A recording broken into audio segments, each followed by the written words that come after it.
Now, I've had my Instagram account for a while, and since then I've grown it to over 7,000 followers, almost 8,000 followers, using only purely organic strategies. Now, I know nowadays it's really easy to buy your way into Instagram success. You can buy followers, you can buy likes, you can buy anything that you want.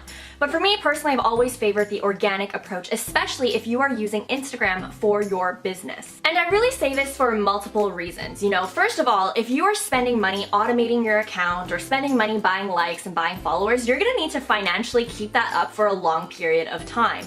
If you suddenly stop the financial investment of growing your account, it's going to be very obvious that your past success was all fake and it was something that you purchased and now you can't keep up with. I've seen a lot of influencers and I've seen a lot of people have huge accounts and huge success all of a sudden, and then you see a sudden crazy drop off because suddenly maybe they decided it wasn't worth their investment anymore or they couldn't keep up with the prices.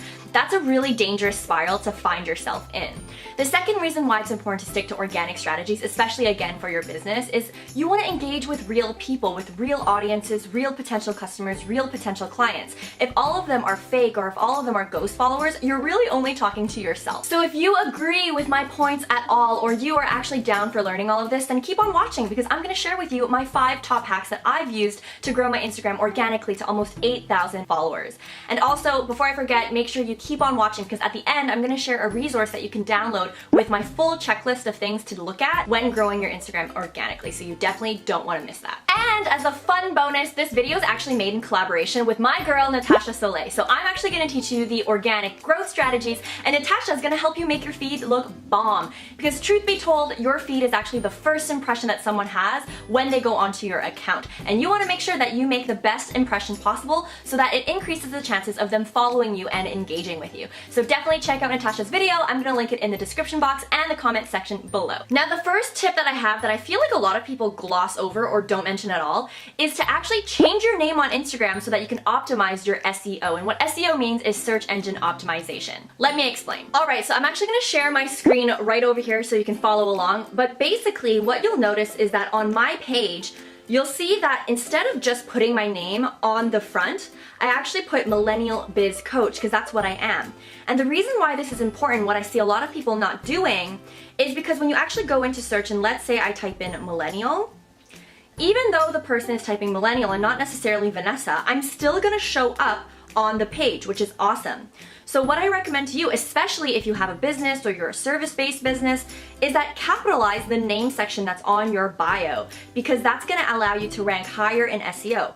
Realistically, no one's searching Vanessa, especially people who don't know me. If people are looking for millennial content or they want to look for a business coach or something like that, they're going to search for that on search and I'm going to pop up. The same thing is, let's say for example, you're a fitness coach. If you actually put fitness coach as your name and someone in the area is looking for a fitness coach to work with, guess who's gonna pop up in search?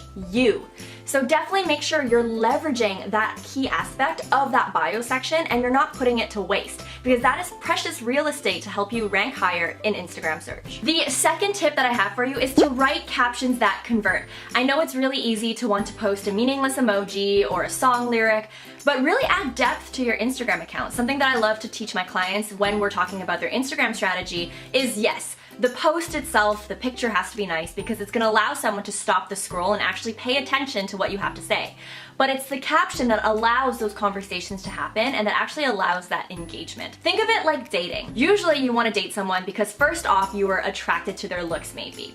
But you decided to actually date them and to actually keep in touch with them and stay connected because of their personality. Literally use this analogy and apply it to Instagram. Now for me, I actually write a lot of long form captions into my posts and I actually kind of treat my Instagram account like a microblog. And what I found is that I've actually been able to spark a lot of one-on-one private conversations since doing this. Now I know a lot of people care about vanity metrics like likes, comments, so on and so forth. But for me, I've really changed my perspective and I actually measure my success on Instagram on the amount of private conversations and DMs that I have with other people. Because especially if you have a business and you're using Instagram for your business, the people who are actually engaging with you privately are your warmest leads. My clients already have found me through Instagram DM because I took the time to actually cultivate those strong relationships with them. In order for me to actually get to that point though, I've written vulnerable, deep captions so that they can connect with. And that's what's really contributed to my success and how I've been able to find a lot of my clients online. Actually, I'm gonna change my vocabulary. I don't find my clients, they they find me. So if you actually want to treat your Instagram like a true business and create those long form relationships and those warm leads, then definitely having microblog-like captions, that's kind of weird, microblog-like captions, yeah, I guess, is actually the way to go, because yes, not everyone is going to resonate, but the people who do, they become potential clients, or they become your biggest fans because they feel a stronger connection with you and they feel know, like, and trust. And really quickly, before I hop on to my third piece of advice, I'm actually going to explain what know, like, and trust is. Know, like, and trust is so crucial for your business. Know, you want people to actually know who you are. Then eventually you want them to like you because of what you're posting or whatever. And lastly, you want them to trust you. That's kind of the level that you want to get at with all of your potential clients, or even if you don't have a business, your audience. Know, like, and trust is so important in actually funneling sales into your business and actually creating a very strong tribe and community. So I don't want to skip out on that. Definitely every time you're using a social media platform, really ask yourself, am I building know, like, and trust with my audience? Now, the third piece of advice that I also don't see often when I'm researching about Instagram hacks is actually mixing the size of hashtags that you use. Yes, I know everyone cringes when they hear the word hashtag, but it's still a relevant piece if you want to grow on Instagram, because hashtags allow people to actually find you and it allows you to increase your reach. However, the problem that I see is a lot of people use very big generic hashtags like hashtag makeup, hashtag business, hashtag success. Those hashtags are actually massive, and I guarantee you by the time that you post it, you're gonna disappear from the hashtag explore page in like 5 seconds, because everyone is literally using that hashtag and it is way too big. What I actually recommend, and is gonna take a little bit more work from you, but I promise that it's worth it, is to actually mix up your hashtag sizes and do hashtag research to find the small to medium hashtags that exist in your niche or in your category or whatever. I'm gonna actually put up my rule of thumb in terms of hashtag sizes to help you out. If you want more information, it's gonna be in the Instagram checklist that I'm gonna link in the description box and in the comment section below. But essentially what you wanna know is that you want to focus your effort on 80% of the hashtags that you use on either the small to medium sized tags. The reason why you wanna do this is because those are the tags that are actually kind of the more niche ones and the ones where a lot of communities are inside. So there's a lot of loyal people, or a lot of people that are actually loyal to those tags and are more likely to search for them and follow them on Instagram.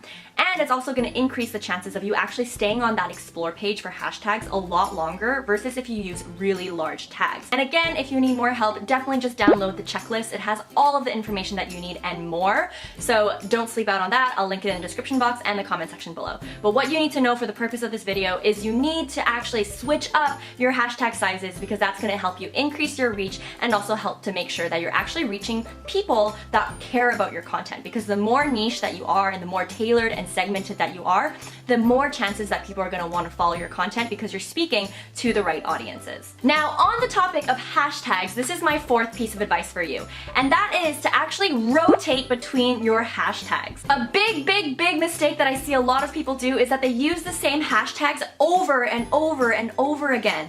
But the problem is that if you use it too many times, Instagram is going to think that you are spam and actually decrease your reach and actually kind of, I don't want to say the word shadow ban because I'm not sure if it's true that shadow ban even exists, because apparently Instagram says that it doesn't exist. But if you are using the same hashtags in every single post that you're doing, you are going to be flagged for spam, and that's going to increase the chances of you not showing up on the feed for your followers or for whoever else. So just be careful that you are actually making a conscious effort of rotating the hashtags that you're using and mixing it up every time. Now, I'm going to share my screen right over here, but I'm going to show you exactly what I do in terms of how I rotate my hashtags.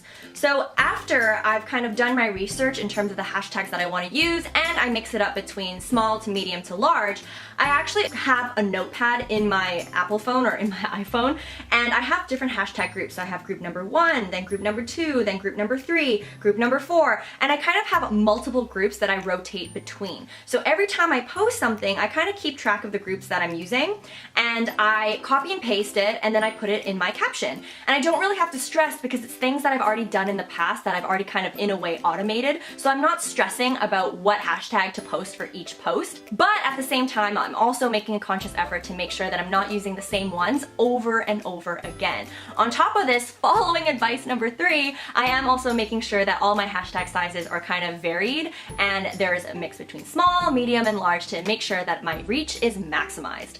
So those are some hacks that I wanted to share with you in terms of hashtags that have really helped me and that I think will really help you, especially if you want to grow on Instagram organically. Now, the last and final tip that I have for you is community engagement. Now, before you click out of this video, I know, community engagement is something that everyone dreads. It takes so much time, it is so time consuming, and it's also very exhausting. But trust me, if you want to actually grow organically on Instagram, you need to put that energy back and you actually need to engage with other people. And there are a couple reasons for this. The first one is algorithm. You know, the more that people engage with you, and let's say you actually take some time out of your day to engage with others and they engage back, that's gonna show Instagram that that's the content that they wanna see, and it's gonna increase your chances of your post showing up on their feed. That's why community engagement is important. Another reason why community engagement is important is because the more you actually interact with other people, especially if they aren't following you yet, it's actually gonna increase your reach organically, and people are gonna be able to be curious about you and want to click on your page. That's why community engagement is so important. And yes, you can technically automate it or hire someone or even buy a bot that's gonna allow you to kind of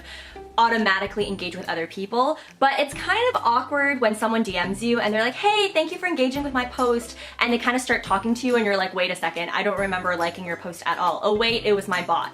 So just know that if you actually outsource this to someone else or you use a bot, you are gonna lose that genuine connection. And the reason why I'm saying this is that if you are using Instagram for business and you want to attract clients and potential business opportunities, it's really helpful that the message comes from you and that you are the one that's actually actively liking other people's posts or commenting on other people's posts and engaging, because it's actually not that genuine, and it's actually really awkward when someone replies back to you and you're like, who is this person, right? So that's just something to keep in mind. But what I'm going to share with you in this video is I'm actually going to share you a hack, I guess, or something that I use to make community engagement a lot easier. So a great feature that Instagram has is the ability to follow hashtags. I'm gonna throw out my screen right over here, but what I wanna show you is that throughout my feed, I've actually followed key hashtags that are within my niche. And that allows posts to automatically show up on my feed. And these posts are from people that I actually don't know. And so it allows it to be easier for me to engage because it's already on my feed and I don't have to actively go out there and search for people. It's already gonna show up, and at the same time, I'm able to engage with my existing audience as well. So that's just something really important to note, that you are able to actually follow hashtags. So let's say for me, I'm a business coach, maybe I'll follow the hashtag businessbabe, go to tags, there's one, there's 125K, I follow it, and eventually those posts or random posts from people that are using the same hashtag are gonna show up in my feed. And that's what makes it a lot easier for community engagement and actually kind of takes off the edge and makes it a lot more enjoyable because I'm already scrolling through the feed, engaging with my followers anyways. So guys, you reached the end of the video. Those are my 5 Insta hacks on how to grow your Instagram organically in 2019. Now, if you want to learn more, or if you want the full checklist of all the things that I've said but elaborated, then definitely check out www.vanessalau.co, my website, scroll all the way down to the bottom and redeem your Insta gift. That's the exact same checklist that I've been mentioning throughout this video that I think will really help you and actually put a lot of context in case you were ever confused with anything in this video that I mentioned. Anyways guys, make sure you also check out Natasha's video. Again, that's also in the description box and the comment section below. Now, I hope you guys have a great day, hope you guys have a great week, and I hope you guys have a great life, and I'll see you next time. Bye guys.